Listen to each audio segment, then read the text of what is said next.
세 번째 거 볼까요? 이건 이제 미인계의 저주네, 미인계. 네. 설마 그 여인이. 예. 이게 네. 아마 오늘 그 네. 언론에 보도된, 네. 네. 그 군사기밀을 빼돌렸다. 이런 얘기 아니겠습니까, 지금? 그렇습니다. 예. 보도에 나오는 게 이제 또 박중용, 조소령, 네. 최대령입니다. 이번 사건이 좀 특이한 게 이 별이 없는 거예요.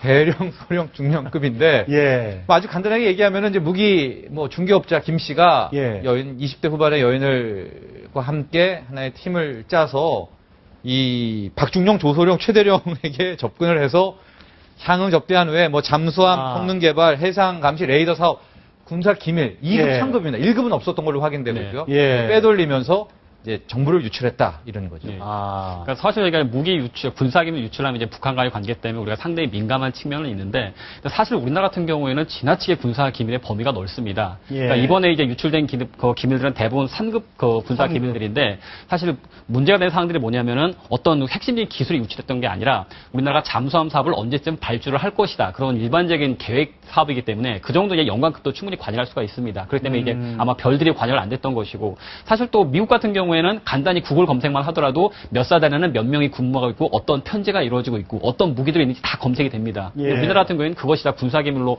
제한되어 있기 때문에 우리나라 군사기밀은 너무 지금 많이 좀 제한되어 있지 않느냐. 그러다 보니까 그냥 일상적인 아마 가을 정도 되면 잠수함 추가로 발주하지 않을까 싶다. 자체도 군사기밀 위반이 되면서 이제 처벌이 가능한 그런 상황이 돼버린 거죠. 그런 정보도 상당히 중요한 정보죠. 그렇습니다. 이 저 무기. 네. 이 로비 업계에서 사이에서는 이 그렇죠.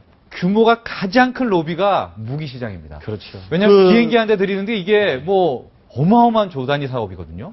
그 미인계라고 하는 그 진짜 미인입니까? 이제 한 클럽 바에서 일하는 여성이었고, 예. 이제 아마 이번에 나오는 무기 김 씨, 중개업 예. 김 씨가 또 뭐 쌍둥이 형제인데, 예. 뭐 동생이 형을 사칭해서 하고 했는데 이제 뭐 그 미인계가 대단했던 것 같지는 않습니다. 지금은 이제 언론에서 뭐 린다김 얘기도 나오고 있는데 이 여인에게 초점을 맞출 필요는 없을 것 같습니다. 아. 여인의 어떤 능력보다는 네.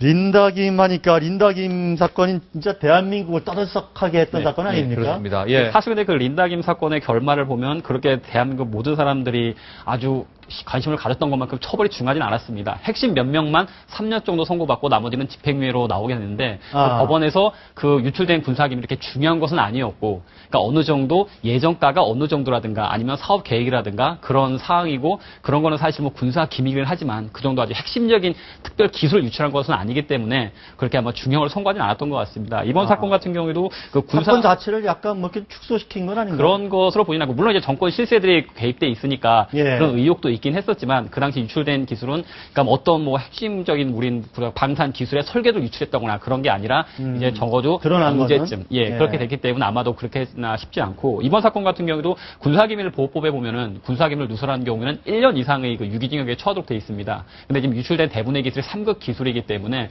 아마도 집행유예로 어느 정도 그냥 관대한 처벌이 나오지 않을까 생각은 듭니다. 물론 이제 어느 정도 기술이 유출된 데까지는 봐야긴 하겠지만 일단 영관급이 그 볼 수 있는 기술에는 어느 정도 제한이 있기 때문에 현재까지 발표된 사실만으로 볼 때는 아마도 그렇게 중한 처벌은 나오지 않을 것 같습니다. 어찌됐든 미인도 좀 조심을 해야 될 것 같습니다. 미인계에 빠져서 뭐 이거 별게 아니라고 해서 자기 무슨 서류 같은 거 건네줬다가 나중에 된통당하는 일이 벌어질 수 있기 때문에 미인을 조심할 필요는 없고요. 예. 아무 이유 없이 예. 접근해오는 미인을 조심해야 되죠. 그냥 뭐 미인 맞습니다. 조심할 필요는 없지 않겠습니까? 네, 오늘 말씀 잘 들었습니다.